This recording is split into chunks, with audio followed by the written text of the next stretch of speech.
साहिब बंदगी काल के दूत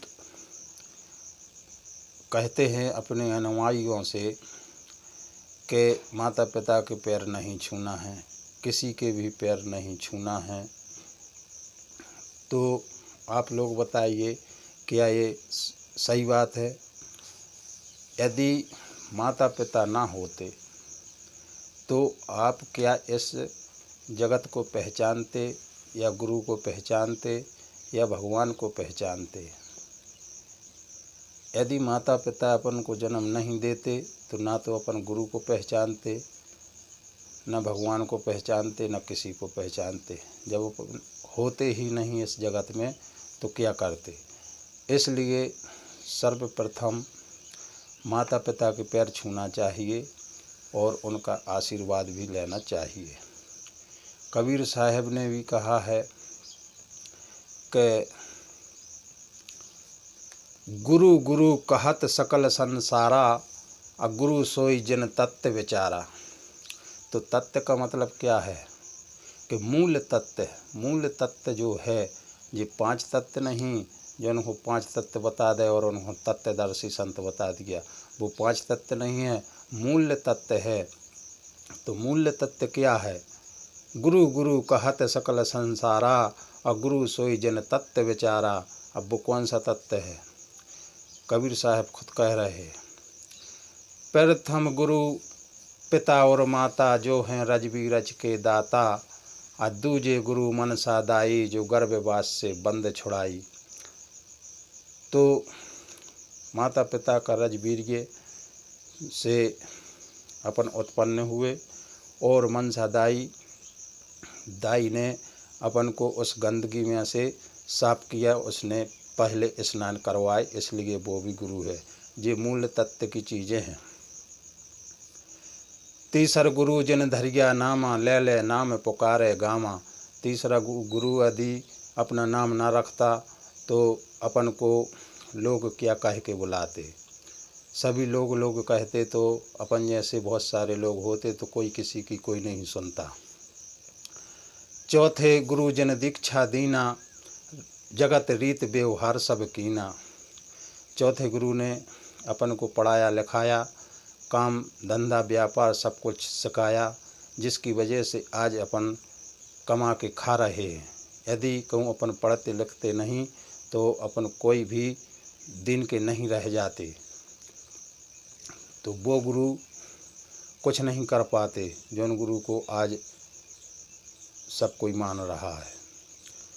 तो मूल तत्व की चीज़ें ये हैं कि ये गुरु मेन चीज़ हैं, इनको मानना चाहिए, इनका आदर मान सम्मान भी करना चाहिए। 5वें गुरु जिन बैसड़ाओ कीना, और राम नाम का सुमरन दीना। तो 5वें गुरु ने बैसड़ाओ कीना, राम नाम का सुमरन दीना, यानी ये देवी देवताओं की पूजा पाठ करना बताया, भ्रम में डाल दिया। तो 6वें गुरु जिन भ्रमगढ़ टोरा, और दुबदा मेट के एक संजोड़ा। तो ये 6वें गुरु हैं जो एक दुबदा टोर टार के जितनी भी दुबदा हती अपने शरीर में भ्रम हते वो सब अलग कर दिए कि परमात्मा एक है, और उस एक परमात्मा से जोड़ दिया। तो ये 6वें गुरु हैं। 6वें गुरु को सतगुरु कहते हैं, जबकि 7वें गुरु को सतगुरु कहते हैं। कबीर साहब अपनी वाणी में खुद कहते हैं कि 6वें गुरु जिन भ्रमगढ़ टोरा, दुबदा मेट के एक से जोड़ा।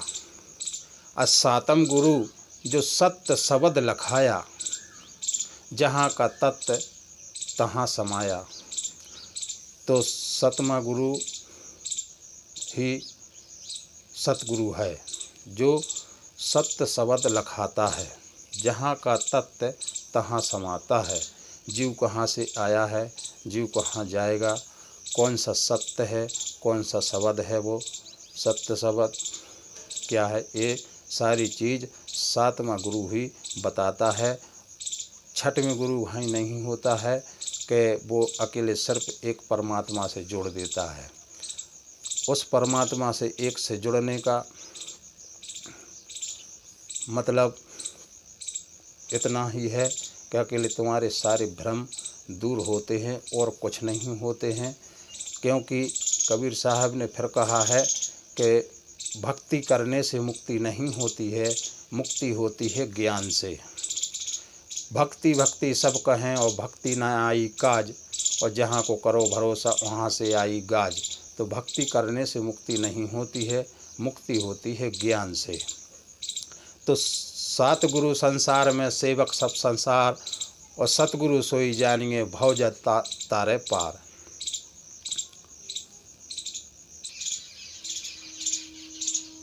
हंसा देश करो पयाना, जा देश बसे पुरुष पुराना। हल न चले जहें बहे न कुदारा, अमृत भोजन करत आहारा।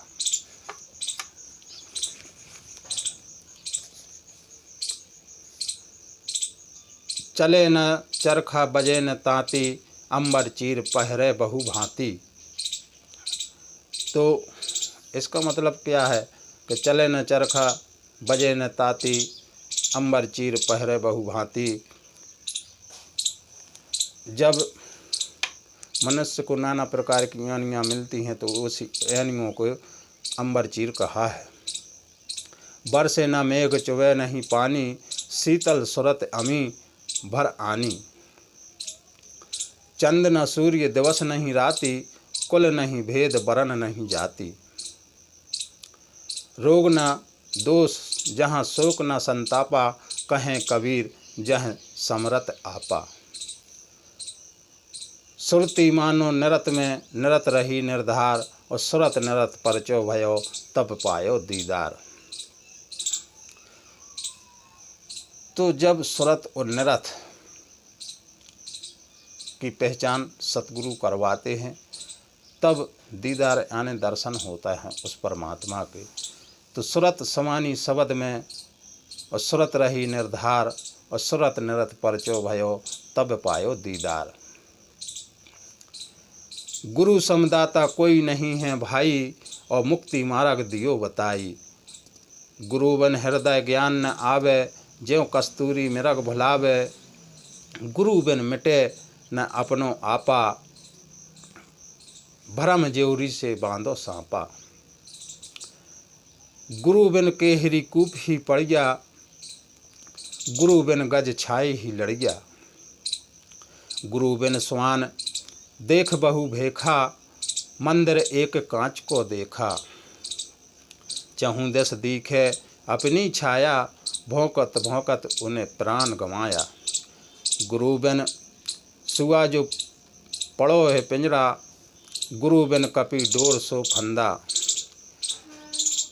कबीर भरमो संसारा, बिन सतगुरु कैसे उतरे पारा। भ्रम ज्योरी गज बांधो, फिर जन्मे फिर मर जाए। और कहें कबीर सतगुरु मिले, तब ही सतलोक सिधाए। तो गुरु के जो सतगुरु है, सतगुरु के समान कोई दाता नहीं है, और अपने आप को जो भ्रम है वो नहीं मिटता है जब तक गुरु सत्य शब्द नहीं लखाता। तो सत्य शब्द का मतलब यही होता है कि जो सत्य चीज़ें हैं उन चीज़ों को परखाता है सतगुरु, वो ही सत्य शब्द कहलाता है। जो सत्य चीज़ें हैं, जैसे भ्रम ज्योरी बांधो सांपा।